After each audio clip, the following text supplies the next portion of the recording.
Salut tout le monde, je suis super contente de vous retrouver pour cette nouvelle vidéo dans mon tout nouveau chez moi. J'ai déménagé il y a quelques jours à Angoulême pour mon stage et là c'est la première vidéo que je tourne ici. Donc j'ai un peu galéré au niveau du plan, je savais pas trop où me poser.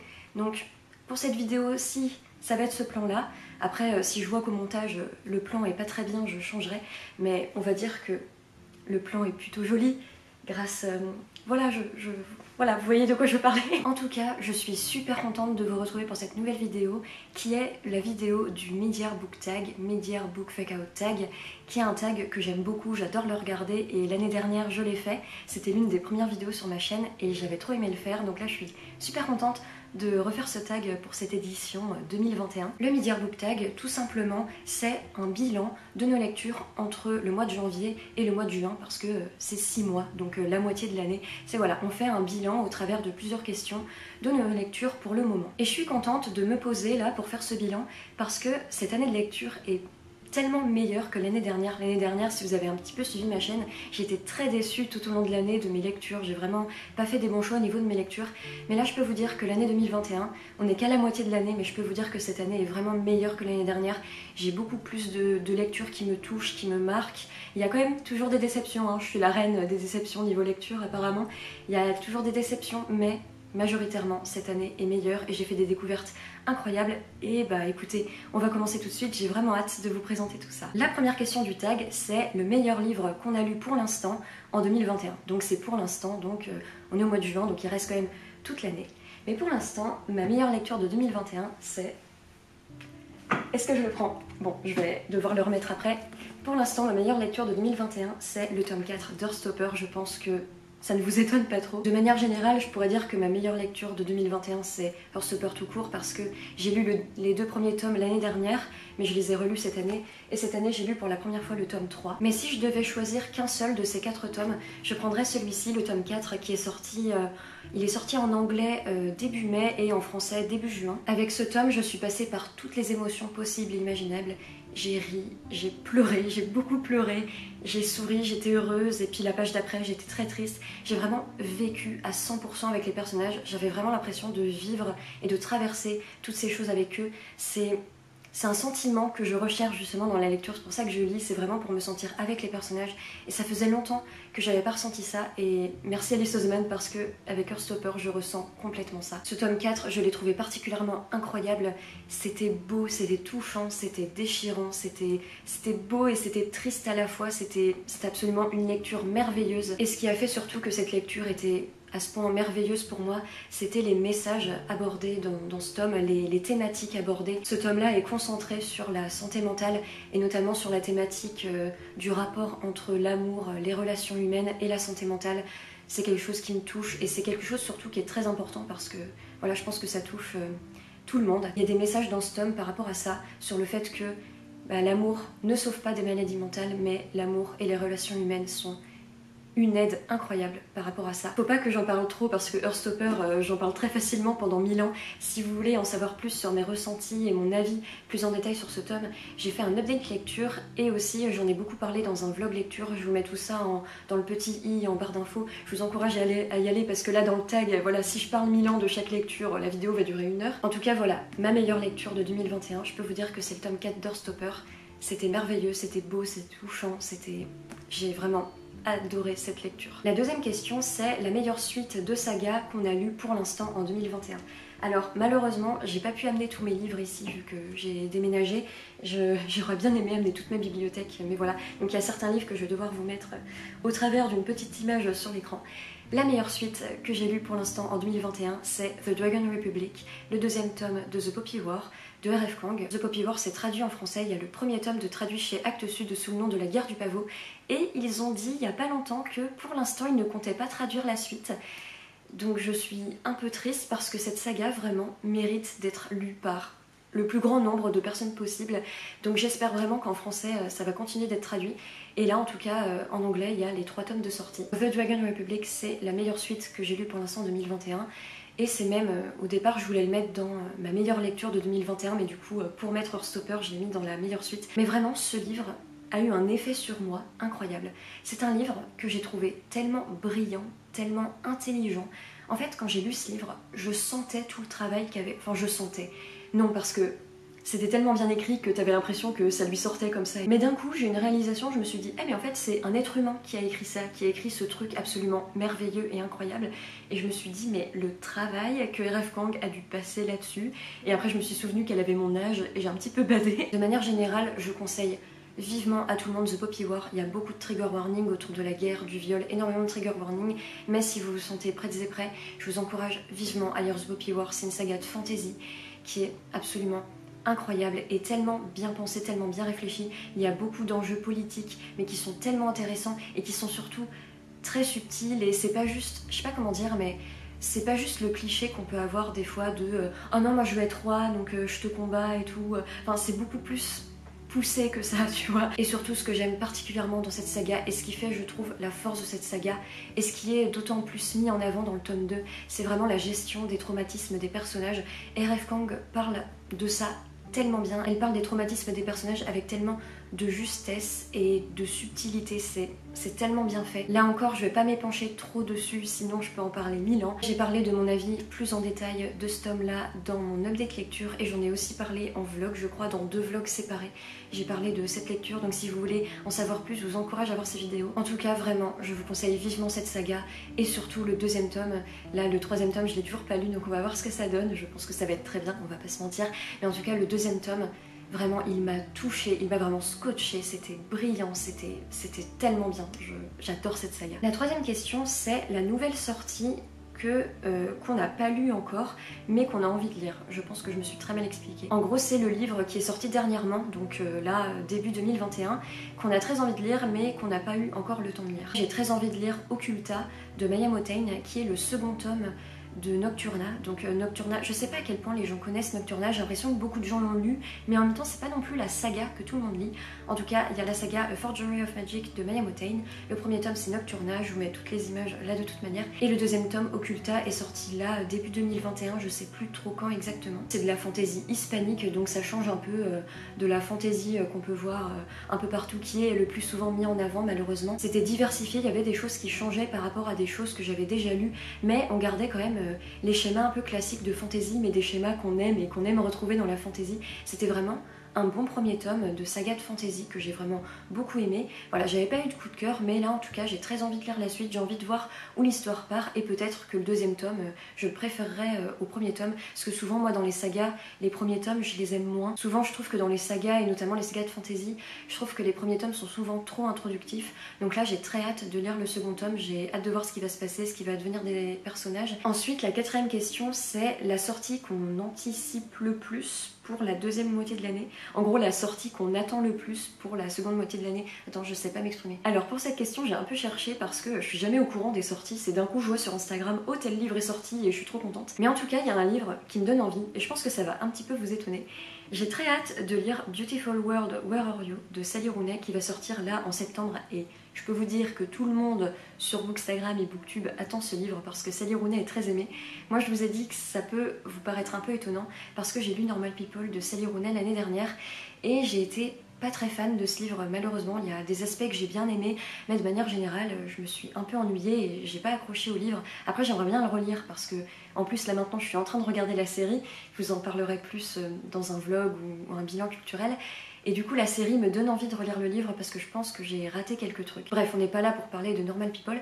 En tout cas, ma première expérience avec Sally Rooney était pas des plus fameuses on va dire, mais Beautiful World, Where Are You, je l'ai très mal prononcé, mais Beautiful World, Where Are You, qui va sortir là en septembre, me donne super envie. Je pense que le titre a son rôle à jouer dans cette attente. Je trouve ce titre tellement beau et poétique, je suis fan de ce titre, donc j'avoue que quand j'ai vu ce titre, je crois que je l'ai vu un moment sur Goodreads, j'ai fait ah, ce titre est très beau, j'ai envie de m'intéresser. C'est vrai que Sally Rooney, on pourrait lui reprocher que ce soit un peu redondant parce que dans ses livres, c'est très porté sur les relations humaines, sur la communication entre êtres humains qui des fois est un peu défectueuse, mais c'est quand même une thématique qui est très vaste et qui peut englober beaucoup de choses. J'ai très envie de lire ce livre, il m'intrigue, il me donne envie, je pense que quand il va sortir je me le prendrai et on verra si ma prochaine expérience avec Sally Rooney sera meilleure que la première. Il y a aussi un autre livre qui m'interpelle beaucoup, c'est She Who Became the Sun de Shelley Parker Chan. C'est le 1er tome d'une saga de fantasy qui va sortir le 20 juillet 2021 et Pourquoi il m'a donné envie? Tout simplement parce que j'étais sur Goodreads, je suis tombée sur ce livre et la couverture, je vous la mets là de toute manière, la couverture m'a un peu fait penser à The Poppy War. Du coup, je m'y suis intéressée, j'ai lu le résumé et la première phrase je sais pas si c'est du résumé, mais en tout cas du paragraphe qui est censé te donner envie de le lire, la première phrase c'est: dans ce livre se rencontrent Mulan et le chant d'Achille. J'ai lu ça, j'ai fait ok, j'ai envie de le lire. De ce que je comprends du résumé, c'est une saga de fantasy qui se passe dans un contexte de guerre et on va suivre une personnage, une jeune femme qui, je pense, peut avoir un rôle d'élu. J'ai un peu de mal à comprendre le résumé. Mais en tout cas, quand j'ai vu que ce livre pouvait faire penser au chant d'Achille mélangé à Mulan, je sais pas, ça m'a trop donné envie. Je me suis dit ok, ça m'intrigue, j'ai envie de le lire. La cinquième question, et pas des moindres, c'est notre plus grande déception de l'année. Donc je dois vous avouer que des déceptions cette année j'en ai eu. Même si cette année 2021 au niveau lecture est grandement meilleure que l'année dernière, j'ai quand même eu pas mal de déceptions, des livres où je pensais vraiment que j'allais adorer, limite je m'attendais à des 5 sur 5. Et finalement, ça a été des très grosses déceptions. Et là, c'est pareil, si vous avez un petit peu suivi ma chaîne, je pense que vous vous doutez de quel livre je parlais. Je parlais de plusieurs livres, mais de manière succincte, parce que je suis pas là non plus, j'ai pas très envie de défoncer les livres, et puis de toute façon, j'en ai déjà parlé sur ma chaîne. Je pense que ma plus grande déception de cette année, c'est Anne de Green Gables de Lucy Maud Montgomery. C'est pareil pour ce livre, je vais pas vous en parler 1000 ans, j'en ai parlé dans un update lecture et en vlog, dans un vlog lecture, donc si vous voulez en savoir plus, je vous encourage à aller voir ces vidéos. En tout cas, pour résumer ma pensée, en fait, je suis une très grande fan de la série Anne Wiseney, vraiment j'ai adoré cette série, voilà, ça fait 1000 fois que je me répète. Je vous ai suffisamment fait la pub d'Anne Wiseney sur cette chaîne, je pense que là, vous êtes saoulés de m'entendre parler de ça. Forcément, en tant que très grande fan d'Anne Wiseney, j'avais très envie de lire la saga de Lucy Maud Montgomery. Du coup, il y a 7 tomes, 7 ou 8, j'arrive jamais à savoir. Et malheureusement, ce premier tome m'a beaucoup déçue, ça a été vraiment une grande déception parce que, vu que j'aime énormément la série, peut-être que je m'attendais à trop. Je m'attendais du moins à retrouver quelque chose qui me touche autant que la série. Ce qui m'a dérangé dans ce livre déjà, c'est la construction de l'histoire. C'est très des petites scénettes par-ci par-là. En gros, dans ce livre, on suit 5 ans dans la vie d'Anne, le personnage principal. Et en fait, chaque chapitre, c'est un peu un événement dans la vie d'Anne. Et du coup, il y a quand même un fil rouge et un fil conducteur. Mais j'avais quand même l'impression de lire des petites scénettes par-ci par-là. Et ça m'a... Voilà, j'étais pas très fan de la construction de l'histoire. Je pense que ça a joué dans le fait que j'avais une distance par rapport au texte et que j'ai été moins touchée. Ce qui m'a beaucoup déçue aussi, c'est que j'ai trouvé les personnages pas du tout approfondis. J'ai trouvé en fait que dans ce livre, rien n'était approfondi, rien n'était profond, que ce soit les enjeux, les thématiques, les personnages. J'avais l'impression de lire un truc très en surface. J'avais en fait l'impression de lire un résumé de la série, ce qui est quand même un peu triste. Mais je dois dire quand même que j'ai beaucoup aimé les derniers chapitres, les 2-3 derniers chapitres. Je les ai trouvés beaucoup plus profonds, je les ai trouvés beaucoup plus beaux, plus mélancoliques. Et du coup, ça m'a donné très envie de lire la suite de la saga. Surtout que je pense que ce qui a joué, c'est que là, en fait, ce qui se passe dans le livre, c'est ce qui se passe dans les 3 saisons d'Anne Wiseney. Et je pense que mon cerveau pouvait pas s'empêcher de comparer. Mais là, la suite de la saga, ça va aller au-delà de la série. Donc là, je pourrais plus comparer. Donc, c'est possible que j'aime la suite de la saga. En tout cas, je compte continuer. Après, si à un moment, je vois qu'au tome 5 j'aime plus, bah j'arrêterai, hein, je vais pas me forcer. Une autre grosse déception pour moi, c'est Circé de Madeline Miller, que j'ai pas là, que je vous mets là sur l'écran. C'est un livre que je m'attendais vraiment à aimer, au vu des thématiques, au vu de la réécriture de la mythologie grecque, je m'attendais vraiment à adorer. Surtout que j'avais lu des extraits de ce que Madeline Miller écrivait, et je me disais, mais waouh, elle a l'air d'écrire divinement bien. Et en effet, Circé, c'est un livre très bien écrit, très beau, et je comprends carrément qu'on aime, mais moi j'ai trouvé ça... Je me suis ennuyée en fait en lisant ce livre. Au début, je me disais, c'est beau, c'est joli, mais j'attends qu'il se passe un truc. Je me souviens m'être dit ça lors, je sais pas, des 50, 100 premières pages. Et en fait, j'ai eu ce sentiment tout au long du livre. Donc en fait, jusqu'à la fin, je me suis dit, c'est joli, mais c'est quand qu'il se passe un truc. Je me suis dit ça tout au long du livre, ce qui a fait que du coup, bah, quand je le lisais pas, j'avais pas envie de m'y remettre. Quand je m'y remettais, ça allait...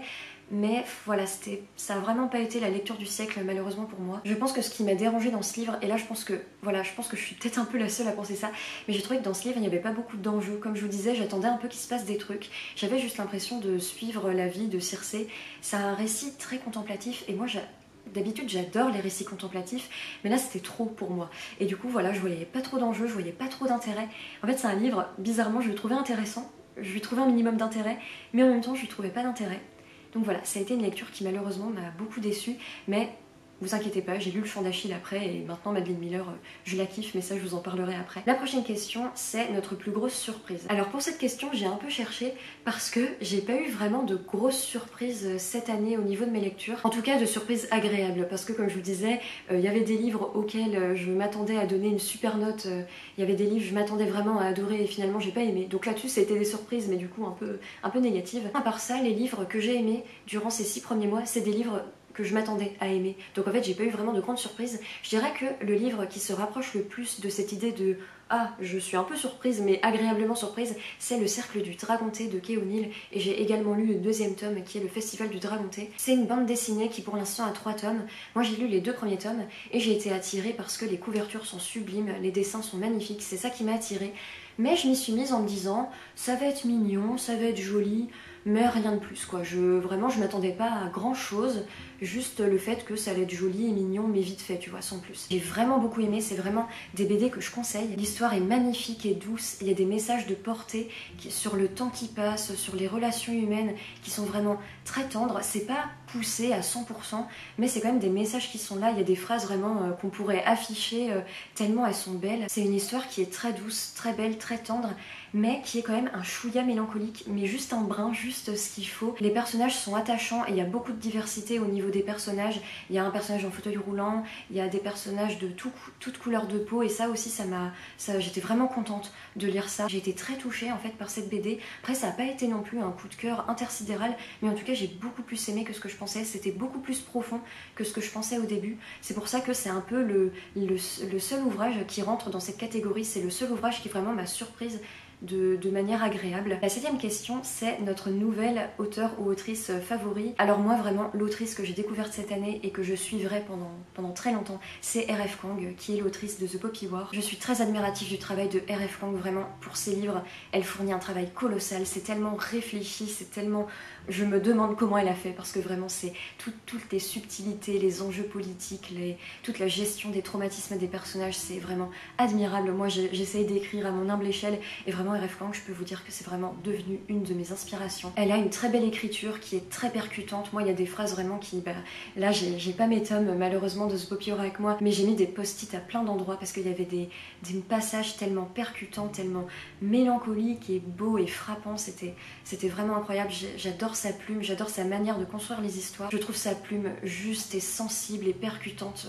J'adore sa plume et j'ai très hâte de la suivre pour ses prochains ouvrages parce que là, elle a terminé sa trilogie The Poppy War et elle a un livre qui va sortir en août de l'année prochaine, Babel, qui a l'air d'être tellement bien, c'est un peu mon esthétique ce livre. Et aussi du coup avec Circé et Le Chant d'Achille, j'ai découvert Madeline Miller cette année et vraiment je pense que je la suivrai pour ses autres romans, même si j'ai pas apprécié Circé, j'ai adoré Le Chant d'Achille. J'adore l'écriture de Madeline Miller, je la trouve tellement belle et poétique et mélancolique. Moi c'est vraiment le genre de plume qui me plaît. Elle est peut-être un peu plus compliquée et moins accessible que celle de R.F. Kuang. R.F. Kuang, ses phrases restent quand même assez simples et assez accessibles, je trouve. C'est plutôt le fond de l'histoire qui est moins accessible avec les enjeux politiques, tout ça. Madeline Miller, c'est plus, voilà, c'est plus poétique, c'est plus... elle va faire des phrases un peu plus longues, tout ça. Mais moi, j'adore, en plus, elle a un rythme d'histoire que je trouve lent et contemplatif, que j'aime beaucoup. Mais en même temps, il y a quand même des choses qui se passent, il y a quand même des événements. J'aime bien cette manière de créer les histoires, j'aime bien ce rythme et sa plume, voilà, très belle, très poétique. Je suis vraiment très contente d'avoir découvert sa plume et je pense que je suivrai ses prochains ouvrages. La prochaine question, la 8e, c'est notre nouveau crush de littérature qu'on a découvert. J'avoue que j'en ai pas particulièrement, j'ai pas eu vraiment de gros crush comme ça. C'est vrai que je pourrais citer Henry et Addie dans Invisible Life of Addie LaRue. C'est vrai que j'ai un petit peu crushé sur les deux. Mais voilà, à part ça, j'ai eu beaucoup de nouveaux personnages préférés, mais des crushs... Voilà, je pourrais pas dire que j'en ai eu particulièrement. Et du coup, la 9e question, c'est notre nouveau personnage favori qu'on a découvert durant l'année. Et là, voilà, toute la bande d'Heartstopper, c'est devenu mes nouveaux personnages préférés. Je les adore, je les aime de tout mon cœur. Après, je triche un peu parce que j'ai commencé Heartstopper l'année dernière, donc je les ai pas vraiment découverts cette année. Mais disons que Heartstopper, vraiment mon obsession a commencé cette année. Parce que j'ai lu les 2 premiers tomes l'année dernière et j'aimais beaucoup, j'adorais même. Mais là, j'ai atteint un point où vraiment voilà, c'est devenu ma vie entière, Heartstopper. Et c'est notamment grâce aux personnages Nick et Charlie, bien évidemment, mais aussi toute la bande d'amis, Tara, Darcy, elle. C'est vraiment un groupe d'amis. Je trouve leur relation tellement belle, tellement pure. En fait, j'ai l'impression qu'Alice Oseman, au travers de ses personnages, elle nous montre comment faut être dans la vie, comment faut être en tant qu'être humain, comment faut être en tant qu'ami, comment faut être en tant qu'amoureux. C'est des personnages qui sont tellement purs, tellement gentils, tellement bienveillants. Vraiment, ces personnages, je les aime de tout mon cœur. Ils sont drôles, ils sont gentils, ils sont tout. Ils sont comme il faut être dans la vie. Ils m'inspirent beaucoup. Ils m'inspirent à être une meilleure personne. J'aimerais être à leur image. La deuxième question, c'est un livre qui t'a fait pleurer. Bon. Vous vous en doutez, j'ai vraiment énormément pleuré au tome 4 d'Heartstopper, j'ai passé mon temps à pleurer. Le tome 3 aussi m'a fait pleurer, mais juste à la fin, j'ai quand même beaucoup pleuré.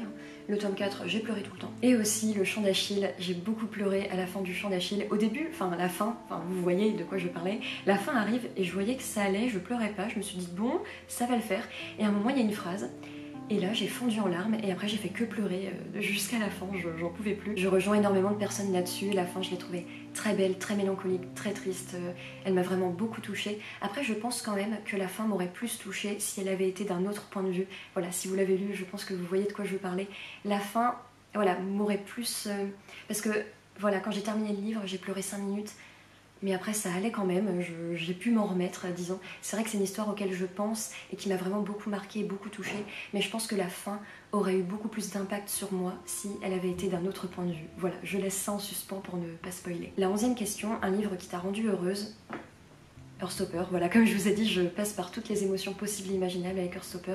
Je ris, je pleure, je suis heureuse, je suis triste, voilà, tout passe. Donc Heartstopper, c'est à la fois des livres qui m'ont rendue heureuse et des livres qui m'ont fait pleurer. Et aussi en livres qui m'ont rendue heureuse, je pense que je peux citer Le Cercle du Dragonté. C'est vraiment une lecture très douce, très très belle et qui m'a fait sourire et c'est tellement un cocon de douceur que ouais, ça m'a rendue heureuse de lire ça. La deuxième question. Le plus beau livre que tu as acheté pour l'instant cette année ou un livre que tu as reçu. Alors moi du coup j'ai pas amené tous mes livres, mais de toute manière le livre le plus beau que j'ai acheté en ce début d'année 2021, c'est malheureusement un livre qui m'a déçu. C'est cette édition d'Anne of Green Gables, c'est aux éditions Wordsworth Editions. Je l'ai très mal prononcé, je suis désolée, mais voilà, je sais pas si vous la voyez très bien. Mais cette édition, je la trouve vraiment sublime. C'est du hardback en plus. Moi, j'adore les hardbacks. Avec le titre écrit en dorure, tout ça, le dessin, le dos, avec le chapeau d'âne. Et là, avec juste une citation décrite, pareil en dorure. J'adore cette édition. En plus, c'est un petit format et un hardback en petit format, je sais pas, je trouve ça trop mignon. Et en plus c'est écrit gros, je déteste les livres écrits petits. Malheureusement j'ai pas vu les autres tomes de la saga dans cette édition, j'ai l'impression qu'il y a que le premier tome dans cette édition, donc c'est un peu dommage. Et ensuite la dernière question, la 13e, quel livre tu as besoin de lire ? Besoin.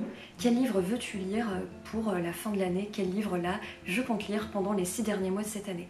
Alors déjà, j'aimerais, et ce serait bien que je le fasse, j'aimerais terminer mes sagas en cours. Donc il y a The Raven Cycle, il me reste les 2 derniers tomes, Blue Lily Blue et The Raven King, surtout que c'est une saga que j'ai commencé l'année dernière, donc ce serait bien que je la termine, surtout que j'ai très envie de savoir la suite. Et bien sûr, j'aimerais terminer la saga The Poppy War, il me reste juste le dernier tome. J'ai peur, mais j'ai très envie de le terminer. J'ai envie, mais voilà, j'ai peur à la fois, j'ai envie de savoir la fin. Mais en même temps, je sens que ça va me faire souffrir. Mais ce serait bien qu'avant la fin de l'année, je termine ces 2 sagas. C'est vraiment une de mes priorités. Cette année, j'aimerais aussi beaucoup lire Le Seigneur des Anneaux. Je me suis toujours dit, le moment où je termine mes études, je me mets enfin au Seigneur des Anneaux. Parce que voilà, je voulais quand même avoir du temps devant moi pour pouvoir les lire. Là, j'ai un peu terminé mes études, mais je suis en période de stage, donc je peux pas m'y mettre. Mais je pense qu'en septembre, en octobre, après, est-ce que je le ferai? Est-ce que vraiment j'aurai la foi? Je ne sais pas. Mais ce serait bien que je m'y mette cette année parce que je suis une grande fan des films du Seigneur des Anneaux et j'ai toujours pas lu les livres. Donc j'espère vraiment que j'aurai la force et le courage de m'y mettre là en septembre quand j'aurai terminé mon stage. Je verrai, j'aimerais beaucoup. En fait, tout simplement, cette année, j'aimerais bien lire tous ces livres qui me donnent envie depuis très longtemps et que je lis pas parce que je me dis « Oh, je m'y mettrai quand je serai dans le mood et tout ». À chaque fois, je repousse des lectures et c'est dommage. Notamment, dans ce cas-là, il y a A Darker Shade of Magic de V. Schwab. Bon, ça me ferait commencer une saga, donc je sais pas trop. J'ai découvert V. Schwab cette année avec The Invisible Life of Addie LaRue.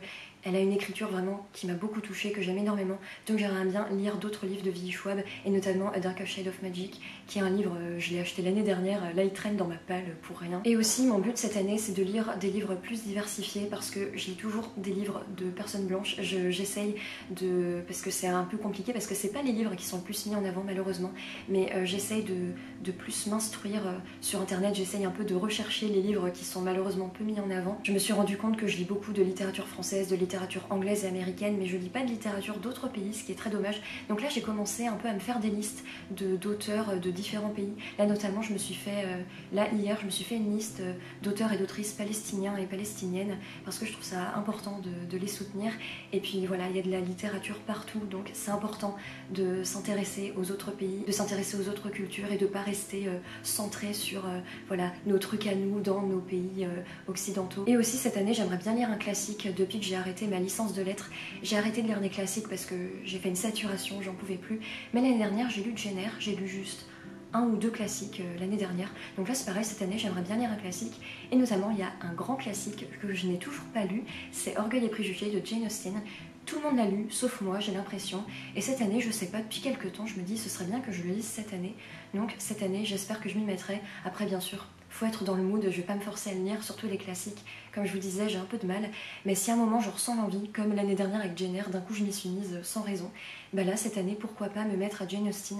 Ce serait vraiment pas mal, comme ça je pourrais enfin être dans la hype et pouvoir dire ce que je pense de ce livre. Voilà, c'est la fin de cette vidéo, j'espère vraiment qu'elle vous a plu. N'hésitez pas à me dire en commentaire si les livres dont je vous ai parlé vous ont donné envie ou si vous en avez lu. Et si vous en avez lu quelques-uns, n'hésitez pas à me dire ce que vous en avez pensé, ça m'intéresse. Je suis toujours là pour discuter. Je vous remercie d'avoir regardé cette vidéo jusqu'à la fin. Je vous embrasse, faites attention à vous, prenez soin de vous. Et moi je vous dis à très bientôt pour une prochaine vidéo. Bye!